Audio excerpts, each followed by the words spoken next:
Hello my guys, gals and non-binary pals, and welcome to a new video by Them Fatales.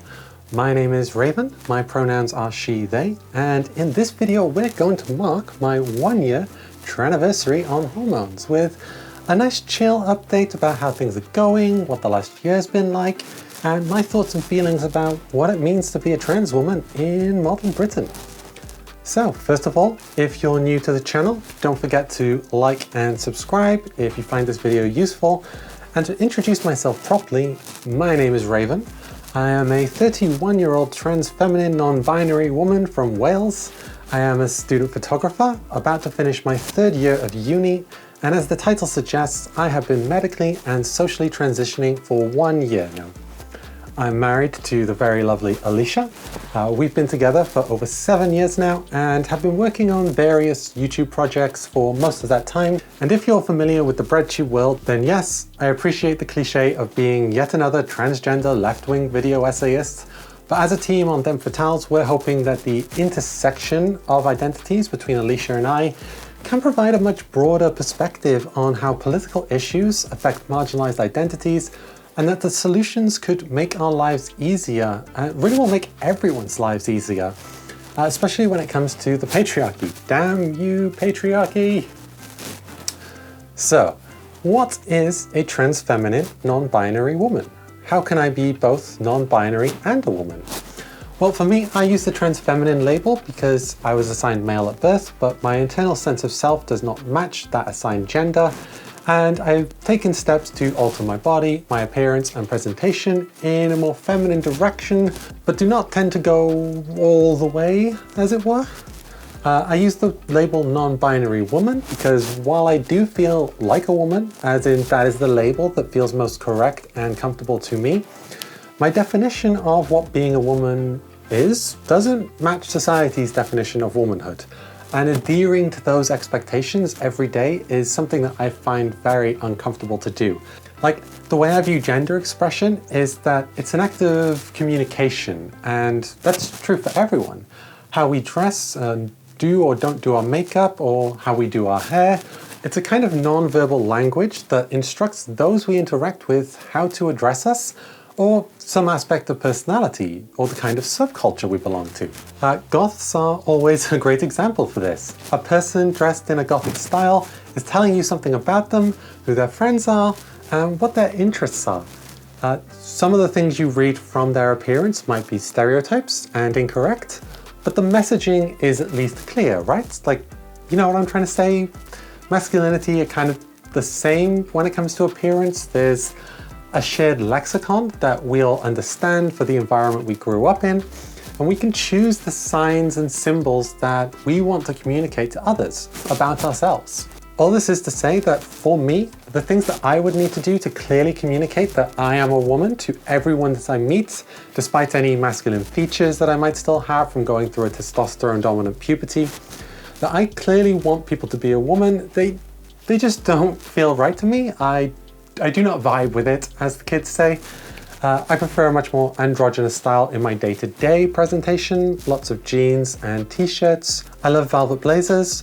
Basically, I like dressing exactly how I did before transitioning, but with a feminine twist that brings me closer to my identity. If I was assigned female at birth, maybe I would call myself a tomboy, or I would still identify as non-binary, who knows? But these are the labels that feel most correct for me. And I know that I'm dressed very femininely right now, but you know, it's a special occasion. It's a 1-year anniversary. Of course I want to look really nice. It's just, it doesn't reflect who I am, say, on a random Tuesday. I think one of the most dangerous tropes in society around trans people is the idea that we all know from a young age. Like, when I was a child, I always wanted to be a girl and play with a Barbie instead of the action man. No, that's so often not the case. Femininity and masculinity are such broad spectrums with a lot of overlap. It can be very easy to miss. When I was a kid, I wasn't into boy things or girly things. I was just a fucking nerd. I was into science and space and dinosaurs. I didn't care about sports or cars, so I wasn't like the other boys. But I didn't care for pink or dolls, and I still don't. The biggest sign I can think of growing up was knowing that I really didn't identify with the boys in my school class, and I wanted to be friends with the girls instead. However, on the playground, boys smell and girls have cooties, and so none of the girls wanted to be friends with me, and the boys bullied me for trying, so I just did my best to fit in. It wasn't until I hit puberty that things started to go really wrong. You know, I don't really like the idea of being a woman trapped in a male body, but what I can say is testosterone does not work with my brain. It's like putting diesel in a petrol engine, like it is not a vibe. But of course, I had no idea what was happening to me. I just reached a certain age and basically had my mental health destroyed. A persistent feeling of wrongness and discomfort that infected everything in my life. Nothing was enjoyable, nothing felt right. And because in the noughties, the narrative around trans people was so limited, there's nothing that could explain it. I thought it was just teenage angst. But then I got older and it didn't go away. At some point in my early 20s, I became much more aware about trans people, and I just thought they were so cool. Like, I became obsessed with them. I saw the magic of hormone replacement therapy and what it could do, and I was just like, damn, I wish I was trans so I could be a woman. That would be so neat. Ah well. Because still, all I knew was that you had to know you were a woman, and I didn't. I just wanted to be one. I've said before that around the age of 23, I nearly came out. Like, I nearly accepted myself, but when I tried to confirm my feelings with other people and saw what it would take with the waiting lists and the hoops that you have to jump through, like presenting as a woman before you can get HRT, it scared me. And so I went way deep back inside the closet from myself. But the fascination never stopped. I stayed in the trans sphere, I subscribed to every trans subreddit, and I kept my eye on the discourse. The truth is, I didn't have the mental or emotional strength to cope with it back then. It was too much. If I had tried and had to face up to the difficulties and realities, I'm not sure I would have survived. And I barely survived not doing it. After a couple of years on antidepressants and bouncing between a few different therapists and medications, didn't really help, but got me to a better place, I was finally ready to take control of my life. In the latter half of 2018, I went back to school to train as a photographer. I started dieting and working out to lose weight, as I'd become overweight for the first time in my life. And I started exploring my emotional needs in my relationship with Alicia. And three things kind of happened at once. I reached my goal weight, and rather than feeling accomplished, I felt devastated because I still hated myself, and I realized that I was starting to age into a man. Secondly, I felt incredibly fulfilled by taking on a more affectionate and traditionally feminine role in my relationship with Alicia. And thirdly, in college, I completed my first self-portrait project, where I photographed myself as a woman. With these three things combined, I knew what I had to do, but I didn't really come to terms with it at all until the second I came out to Alicia. And then everything that I had been feeling, all of the research I'd done, all of the pining, it all came crashing down on top of me, and the two lives that I'd been living in my head became one. And there was no turning back. Now, you might know that the UK has some of the worst waiting list times in the world for gender affirming care on the NHS. Some parts of the UK have projected waiting lists of up to 25 years if current trends continue. I'm lucky living in Wales that Wales has just in the last couple of years opened up its first gender clinic. On the old system, I would have to be assessed by a mental health team to be referred to the Charing Cross Clinic in London. This waiting list was 3.5 years when I came out, and I think it's more like 5 after COVID. But I was thankfully referred to the Welsh clinic, and so I was seen within pretty much 24 months exactly. While I absolutely disagree that anyone should have to wait 2 years for gender affirming care, I personally found the time quite useful to experiment and learn about myself, to know exactly what I wanted from my transition. The assessment process at the Welsh Clinic is very patient goals focused rather than the more interrogative process other places have. I didn't have to talk about my childhood or defend my identity. It was very affirming. I basically explained what I don't like about my body, what I hope to get from transitioning, and then they told me how that could be achieved. One of the issues I had very early on is that I was terrified about presenting femininely in public, of being perceived as trans. This wasn't helped by the fact that a couple of times I tried, I was immediately met by a drunk person shouting abuse at me. And part of this is something that I think is most unfair about transitioning. I wasn't able to have my awkward teenage years. Well, I did, but the wrong way. I didn't get to look a bit ridiculous with my fashion and makeup choices at an appropriate age to do so, while I learned and practiced how to be a woman. No, I had to do that while being in a 30-year-old body. And let me tell you, it is a steep learning curve. So yeah, the first couple of times I went out, I stood out a lot, I drew attention to myself, and that scared me a lot. However, and I think of all the things to do with my transition, this is the most important. Estrogen improved my mental health so much. It cut my anxiety down by at least 90%. It made me feel so much more comfortable in the body I had. Like, honestly, I could have had no physical changes whatsoever, and the improvements to how I felt would have been enough. It's frankly nothing short of abuse to make trans people present as their true gender before starting HRT. You'll likely never be able to understand or appreciate just how far that sense of wrongness goes. I felt wrong dressed as male, I felt wrong dressed as female, and I was terrified about it. It made me doubt whether I was really trans or not, because if I'm a woman, then I should like looking feminine, and I didn't. If anything, I felt worse about myself. The only thing that kept me going was understanding what felt wrong about looking feminine. It was the fact that I had a flat chest in clothes designed for breasts, the fact that my hips were narrow or that my shoulders were really broad, that my body hair looked wrong. Feminine clothing highlighted what was masculine about me rather than hiding it.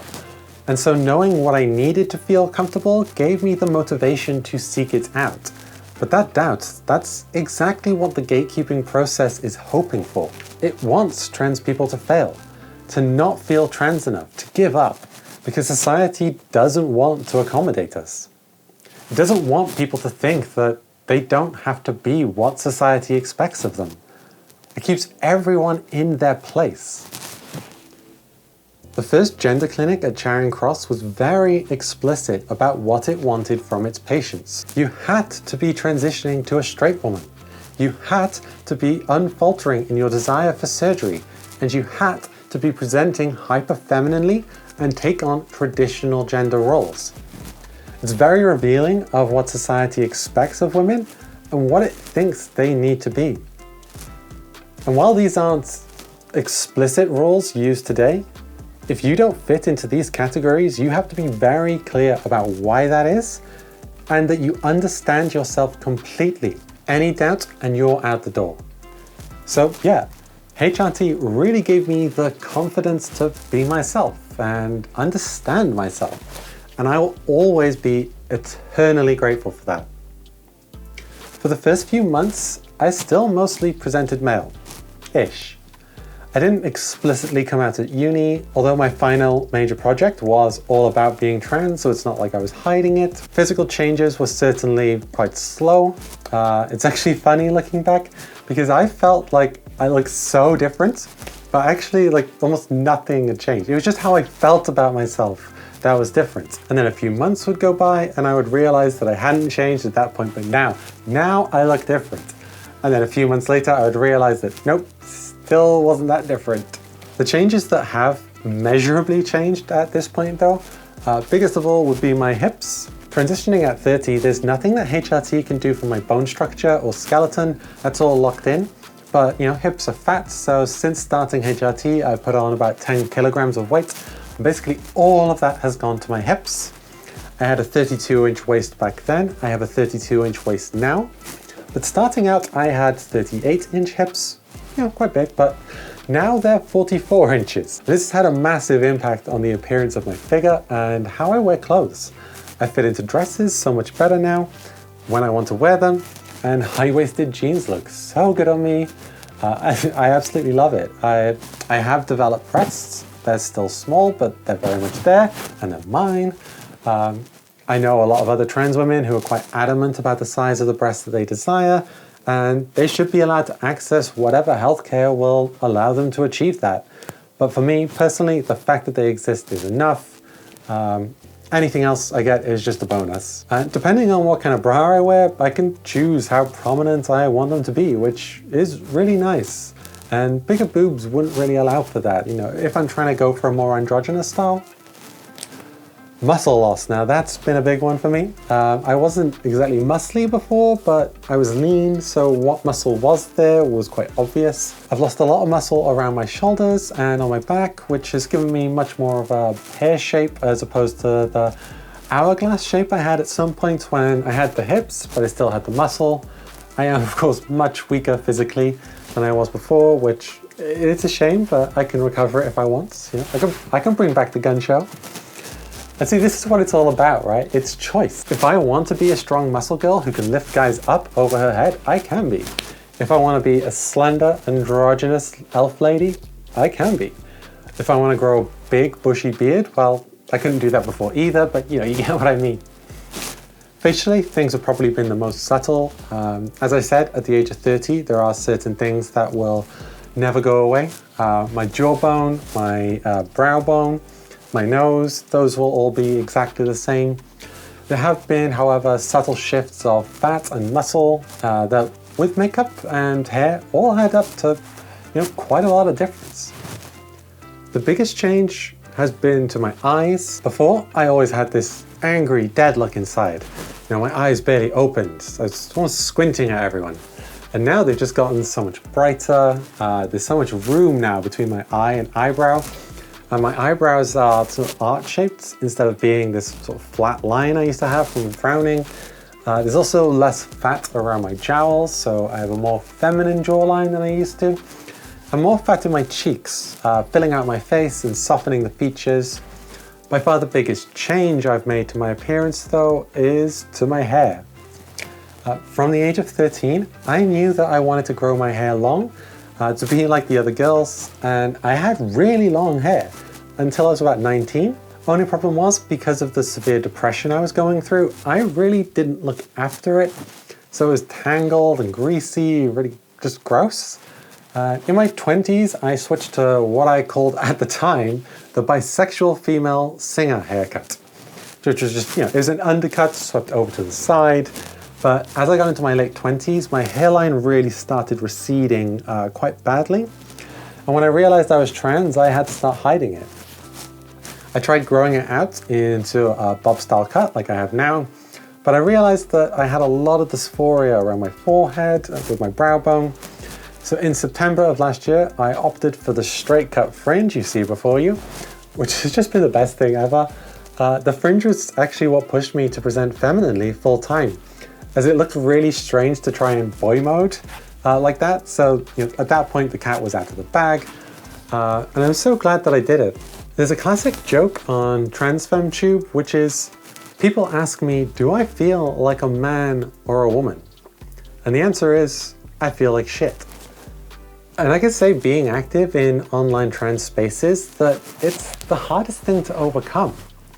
To get over the internalized transphobia and to truly accept yourself as a woman. And the reason is because no one can really say what it feels like to be a woman. I've heard a lot of cis women say, I don't feel like a woman, I just feel like me. And I was socialized to be a woman in my upbringing. If I was socialized to be a man, then I would be a man. And I just really don't think that's true. I was socialized to be male. I was told repeatedly over and over again that I was male.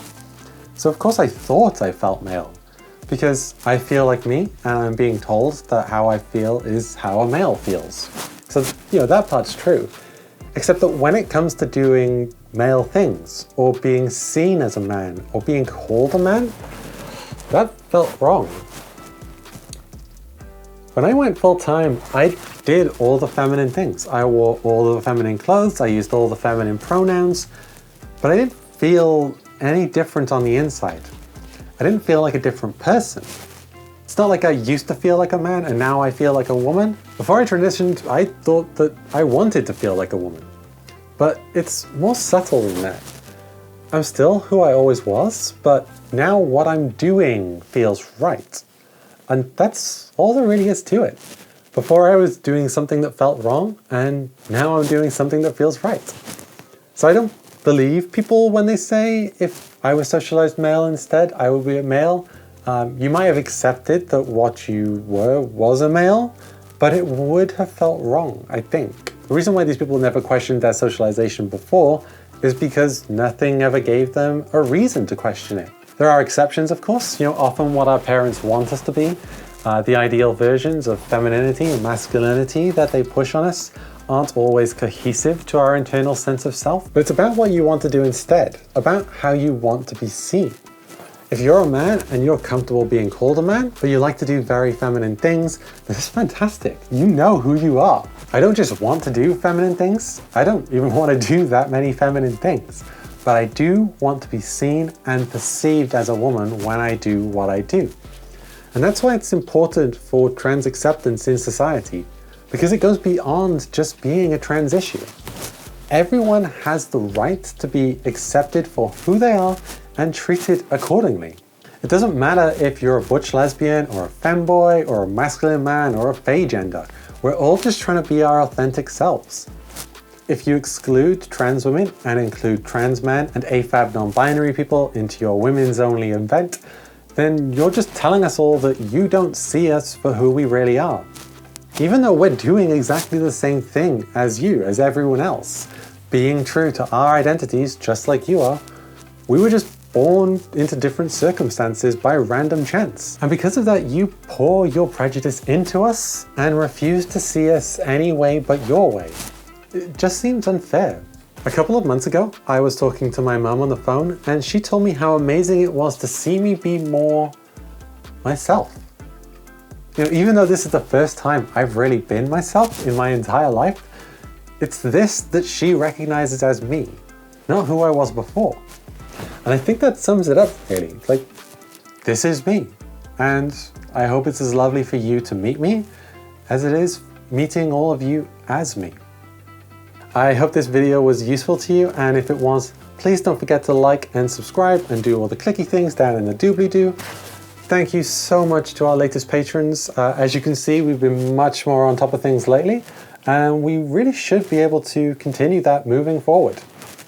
If you would like to support what we do, you can find a link to our Patreon downstairs, or if you would prefer to help us on a one-off basis, there's a link to buy us a coffee on Ko-fi. Thank you so very much for watching, and we'll see you in the next video, which will be Poshaganda. Laters!